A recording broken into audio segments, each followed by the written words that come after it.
Bueno, vamos a meternos de lleno en este análisis del Reglamento Nacional de Edificaciones, concretamente explorando la norma técnica E030 de Perú sobre diseño sismo resistente. Vamos a desglosar ese plano esencial que se usa a nivel nacional para mantener las estructuras en pie y a salvo de los terremotos. Y la verdad es un tema absolutamente fascinante. Pensemos en cómo la ingeniería moderna logra transformar fuerzas de la naturaleza, que son inmensas y súper impredecibles, en parámetros y normativas matemáticas tremendamente rigurosas.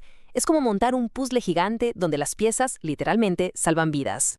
Y ese punto crucial se establece justo al principio, en el artículo 3, con una regla de 3 clarísima. Toda la filosofía de la norma se ancla en evitar la pérdida de vidas humanas, asegurar que los servicios básicos sigan funcionando, pase lo que pase, y por último, minimizar los daños a la propiedad.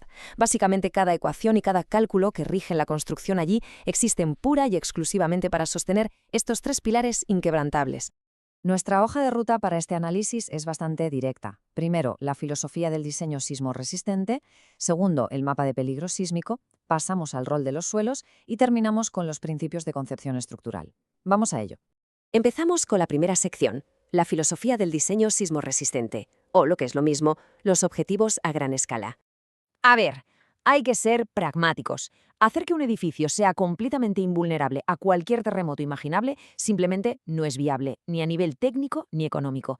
Y la norma aborda esto de forma brillante. Frente a movimientos severos, las estructuras tienen terminantemente prohibido colapsar o causar daños graves a las personas. La vida se protege a toda costa. Sin embargo, al enfrentarnos a temblores moderados, la estructura debe soportar las fuerzas asumiendo que habrá daños reparables. Es decir, sufrir ciertos daños es un intercambio totalmente aceptable. Los ingenieros asumen que los edificios van a tener lo que llaman incursiones inelásticas. ¿Y eso está contemplado?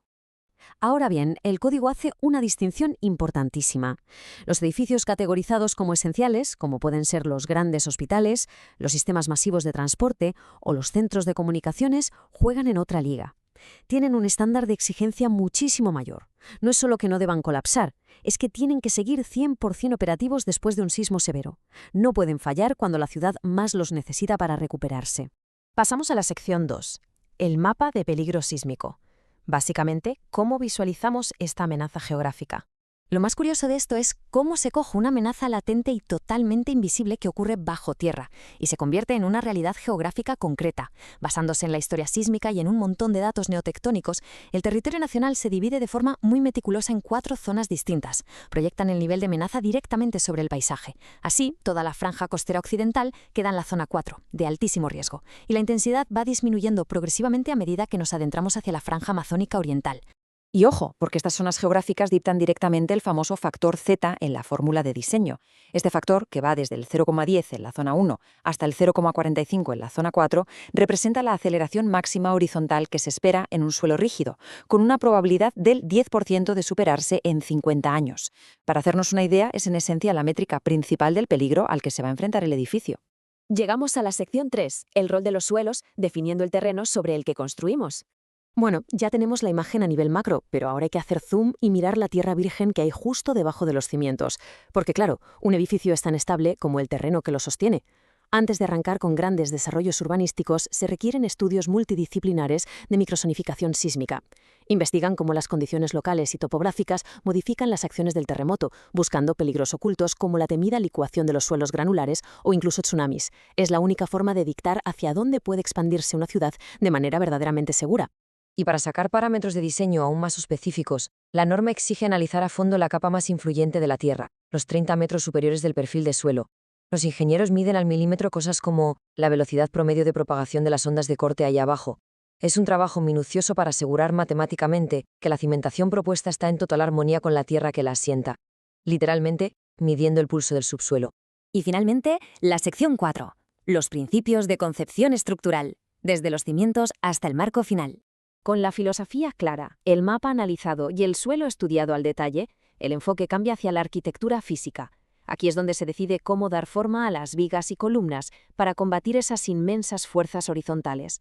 Pues bien, un edificio ideal confía ciegamente en la simetría y en aligerar el peso arriba para mantener el equilibrio. Imaginemos a un experto en artes marciales, abriendo las piernas y balanceando su peso para estar preparado ante un gran impacto. Por el contrario, los edificios asimétricos, de comportamiento frágil o con demasiado peso en los pisos superiores resultan ser estructuras sumamente vulnerables. Para asegurar que todo vaya bien, el reglamento impone varios requisitos obligatorios de concepción estructural. Piden continuidad, peso mínimo, pero la estrella indiscutible aquí es la ductilidad. La ductilidad es la capacidad indispensable de una estructura para deformarse muchísimo y absorber energía sin llegar a romperse por completo. Es mecánicamente clavado a cómo funciona un brote de bambú, que se dobla hasta el extremo bajo vientos huracanados, pero rara vez se quiebra. Y por otro lado tenemos la redundancia, que es absolutamente clave. Obliga a incluir líneas sucesivas de resistencia, o sea, un plan B. Si una columna o un muro interno crítico cede bajo el brutal estrés del sismo, habrá de inmediato otros sistemas de respaldo listos para redistribuir y asumir esa carga. Esto previene un fallo en cadena y el temido desplome catastrófico. Y de esta forma, cerramos el círculo.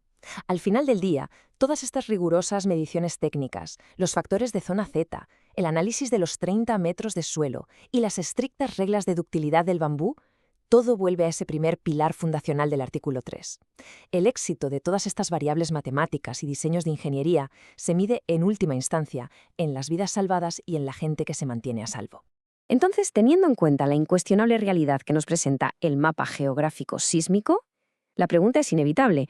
A medida que nuestras ciudades crezcan y busquen nuevas áreas de expansión, ¿cómo va a dictar la aplicación innegociable de estos códigos invisibles el futuro y la resiliencia de nuestros barrios cuando, inevitablemente, el suelo vuelva a temblar? Es la prueba definitiva de que planificar de forma inteligente hoy es literalmente la única manera de garantizar el día de mañana.